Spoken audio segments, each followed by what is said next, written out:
Welcome to our Veterans Day edition of Golden Black Live. Neither of us are veterans, but Tom is a veteran. Nobody covers college football, Purdue football better than Tom Dienert. We appreciate that. I want to thank our sponsors, Triple X on the hill, but on the level of Purdue tradition since 1929. Tom and I were there this week.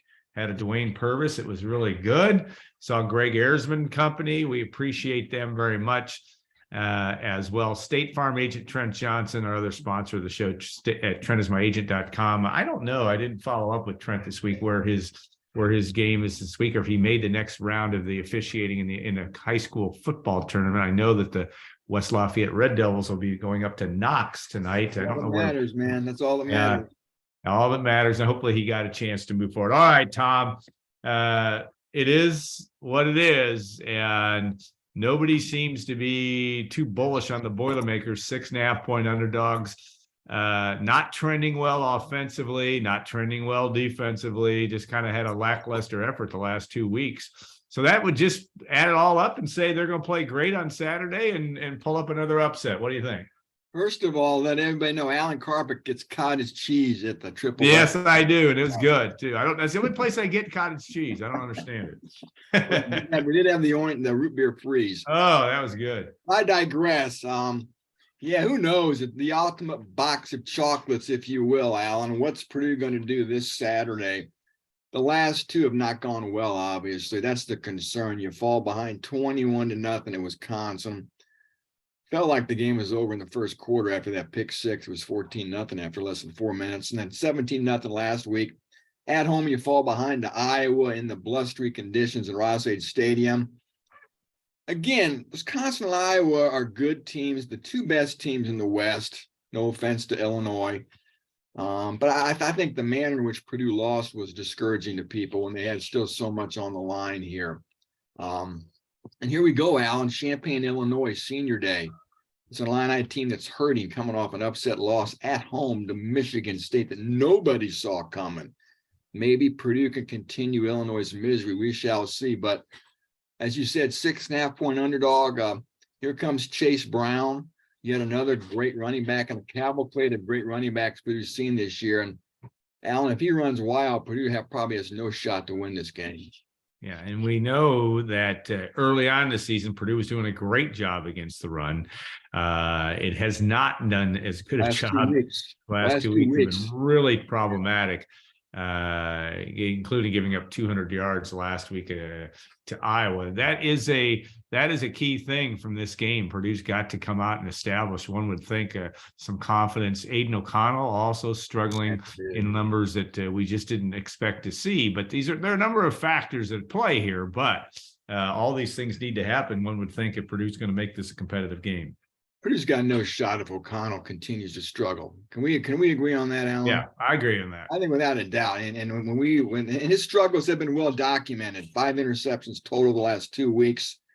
I think some of it may be, again, sometimes you're only as good as everybody around you. And Charlie Jones has been good, Alan, but Payne Durham's had his moments. But there's some games, Alan, where Payne Durham doesn't seem like he's used that often, or maybe he's forgotten about, or maybe just isn't getting open. I don't know. But long story short is there's not a lot of other playmakers on that offense for Aiden O'Connell to look to. He's got a lot of confidence in Charlie Jones, maybe too much confidence where he looks to him so often.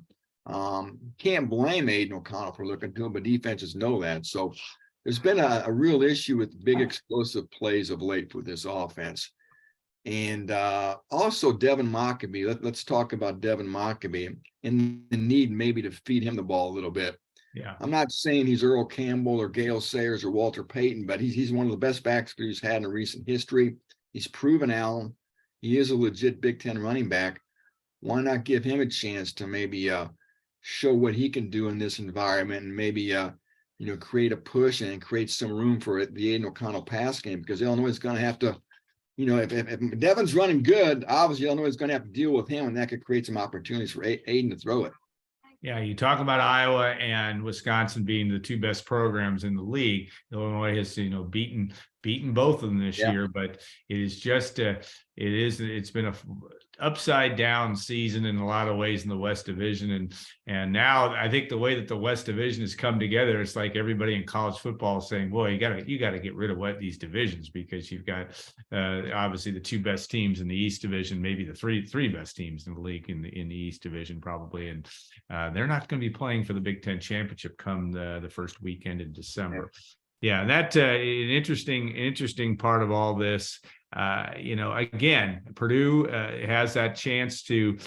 It doesn't control its own destiny, but right now there's no data points to say Purdue can compete for the West Championship. But they can find a way. There is a path to that with Iowa and Wisconsin playing this week, and Iowa could the winner of that game would still have to lose another game for Purdue to get there. But is that silly talk that we're even mentioning that at this point? Are you only going to reserve judgment at about 3:30 on Saturday afternoon of whether Purdue's got a chance to get to Indianapolis? It's not silly talk. I think it's all doable when you look at, yes, Purdue can win at Illinois. I think it's not like you're walking into the Horseshoe in Columbus, Ohio, or the Big House in Michigan.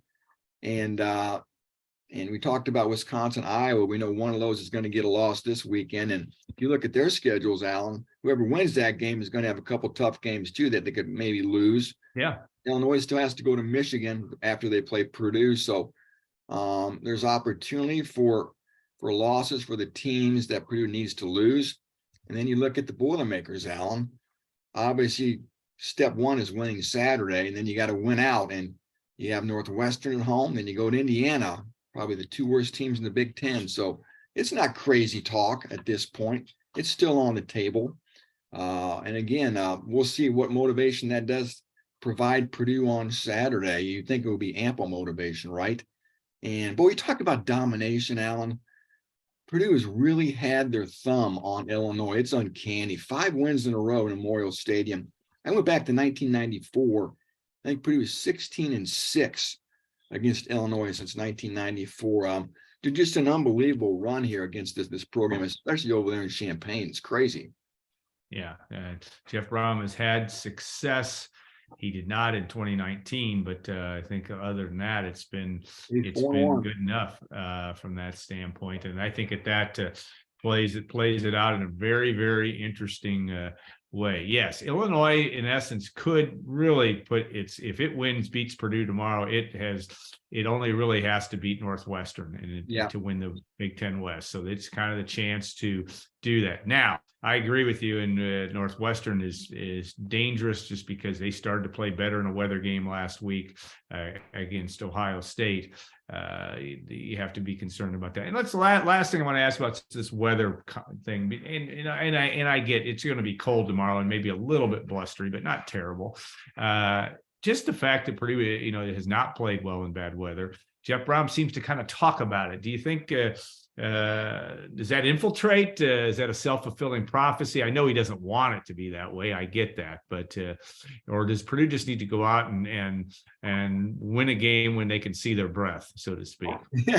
Yeah, you talked about it on Monday, and admitted the struggles in inclement weather. I guess, Alan, as they say, the first step in admitting you have a problem is talking about it, right? Or the fact that you have the problem. Yeah.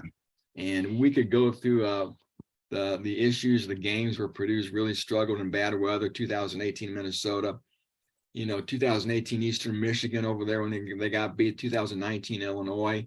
So again, the cold has been an issue, and obviously the rain. And there are issues for everybody. Nobody likes playing in the weather or the rain, but some teams can figure it out. And Purdue's just not really built offensively a lot of times to succeed in those types of conditions. I think that's part of it too. So like you said, it's probably going to be in the 30s on Saturday, maybe a little windy, 10 to 30 miles an hour, I believe, maybe the forecast for the wind conditions. And it's out there. Everybody knows it. And Purdue gets another chance to show they can deal with maybe not ideal conditions. It's Big Ten. It's November. That's what Jeff Brom said. Yeah. So these conditions are going to take place this time of year in the Big Ten. And Purdue's going to have to overcome them if they want to win Saturday. All right, 30-second answer. Will we see Austin Burton on Saturday in your view?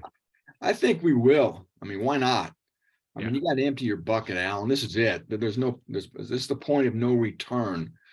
This is your last chance. Your back's against the wall to stay in this Big Ten West title chase. If you've got anything up your sleeve, now is the time to reveal it. Yeah. So, yeah, maybe it's me wishfully thinking that, but I think Austin Burton should have been used a long time ago. I talked about this, or I'm sure I wrote about it earlier in the year. Use the guy. He's a 6th-year senior. He's got some talent. Why not take advantage of some things he can do? I really thought, we would see him. I think Jeff Brom has a package for him every week. Yeah. Talked about that this week. So yeah, well, why not? Why not try to throw a couple curveballs at Illinois? Maybe Austin can help you pick up a key first down or two in this ball game on 3rd and 1 or 4th and inches. Bring him in and call something. So I certainly would want to use all the cards in my deck to try to win a ball game. Yeah, well, Purdue's going to need them all, and that will be an interesting thing to do. A lot of coverage on goldenblack.com, predictions, all of Tom's coverage post-game as well. We'll be back to talk on our Saturday simulcast, probably from the press box from Memorial Stadium. We'll do that. Okay, segment 2, we'll be back. Bruce Weber will join us, former Purdue assistant coach and coach at Illinois. He coached them to the Final Four, of course, Kansas State as well, back in West Lafayette this week to talk to or to do the Purdue Milwaukee game. So we'll look forward to that. And then segment 3, Brian Newbert and I will talk a little basketball as well. So stay tuned. We'll be seeing you in 2 minutes on Golden Black Live.